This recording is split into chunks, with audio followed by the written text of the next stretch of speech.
Why are energy prices in the UK so staggeringly high? Why is it that we have about the most expensive electricity prices for the industrial sector in the world, and for consumers, electricity that's, in the top 5 most expensive in the world? How did it come to this? How could we end up having pursued a policy which was supposed to produce exactly the opposite answer, producing such a terrible outcome? And a terrible outcome because it's decimating not just to existing energy-intensive industries in the UK, but any hopes of attracting new ones, like those energy-hungry data centres, all that AI, and eventually quantum computing.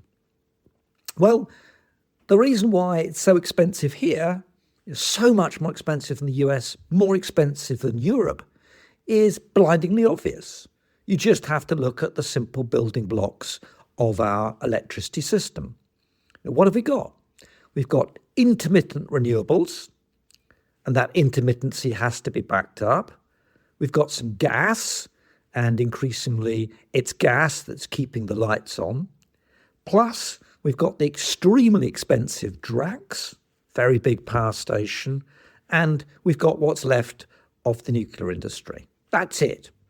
And that set of generating assets has to deliver a continuous, firm power to customers, and probably more firm than ever in our past because we're so cyber and data dependent. So it's that system plus the networks required for decentralized, low-density, intermittent renewables that add together to make up the building blocks of the cost of electricity in the UK.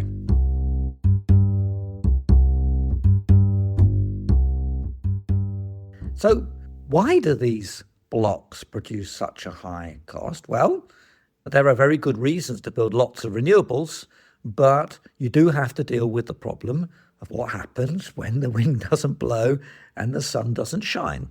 And we've seen this winter in particular a number of occasions where it's had to be gas, gas and gas. The problem is that it's not gas power generation costs in the old-fashioned sense of having gas as baseload of the system.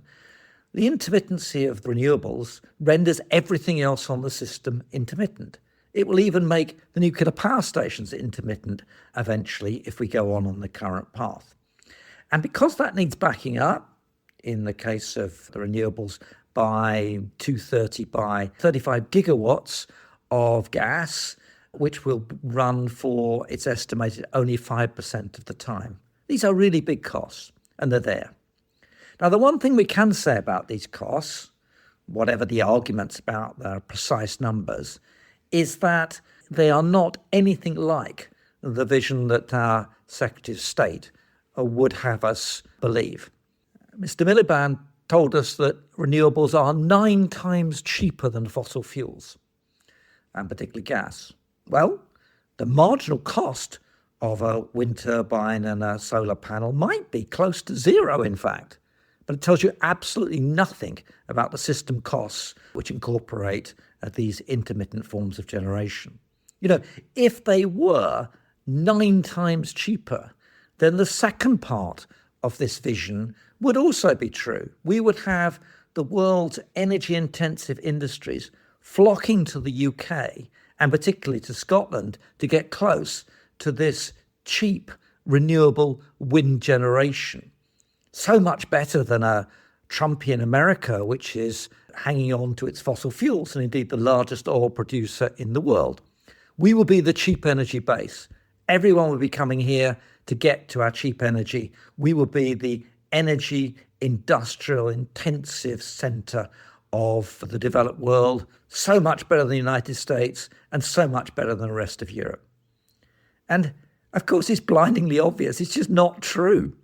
It would be lovely if it was, but the opposite is the case. Actually, our energy intensive industries are reaching for the exit, And there are very few energy intensive industries that are thinking, my goodness, let's get to the UK and get its cheap electricity. Not a bit of it. Port Talbot's conventional steel blast furnaces closing. Grangemouth, a refinery, closing. The car industry back to the output levels of the 1950s. Fertilizer, aluminium, all gone. These are industries which we rely incredibly heavily upon, but we now import the stuff rather than produce it at home. And as for the new energy intensive industry, remember the industrialization that's taking place now is all about e-communications, etc., etc.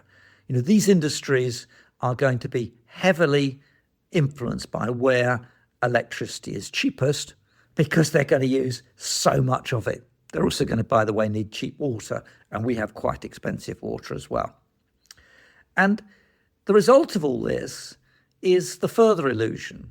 It's the illusion that because we have basically reduced our energy intensive industries to a mere shadow of what they once were, that somehow we're doing incredibly well in addressing climate change. The quickest and fastest route to get your territorial carbon emissions down is to close down what's left of energy intensive industries and import the stuff instead. You'll make climate change worse. Indeed, arguably that's what we've been doing, but the numbers will look pretty good. And especially if you can call Drax's emissions renewable and not include those emissions in your territorial numbers too. Smoke and mirrors is what this is.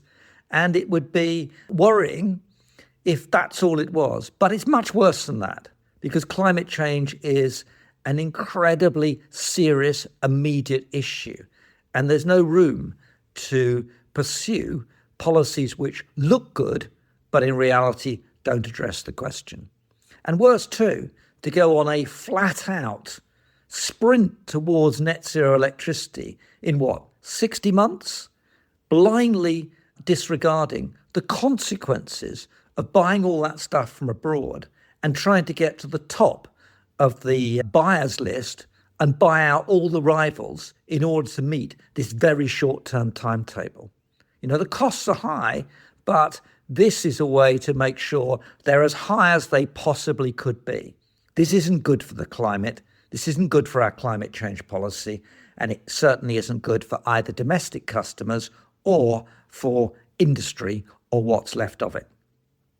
So it's goodbye to these industries, and there is very little golden hello to the data centers and the AI, which the Prime Minister would so like us to develop and be the world leader in, as we were going to be in the world leader in all the other stuff.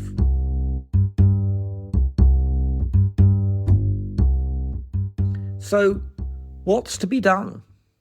Well, it might sound trite, but the old adage of when you're in a hole, stop digging is what you need to do when it comes to electricity and energy in the UK.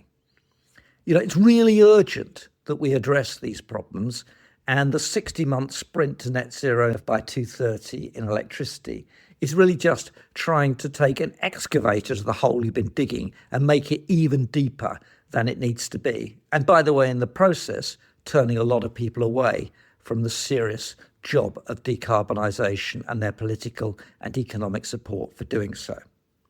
So the right way to do this, stop digging, is to ask the serious question, which is, what should the competitive price to industrial energy-intensive users be? Not how much of the cost that we've managed to mount up in the UK, but what price would make the UK an attractive base? And that should be at the heart of industrial policy. Industrial policy should focus on the cost of energy and the cost of labour. The budget last autumn did a great deal of damage with respect to the cost of labour, but add that to this highest cost of industrial electricity, and you see that this is hardly a way to revitalise British industry. We should start with that competitive price. And it's what used to be called in the old CGB days, the long run marginal cost of electricity. We should recover the fixed and sunk costs of the system from those who are inelastic in demand, i.e. they're not going to close down and leave, and not from those who are elastic in demand because they face competitive pressures, either those coming to the UK, all those data centres, etc., but also those who would otherwise leave and have us import the stuff instead of producing it at home. And what are all these fixed and sunk costs of the system which are being smeared across all the customer bases? Well, the answer is a lot of it is levies.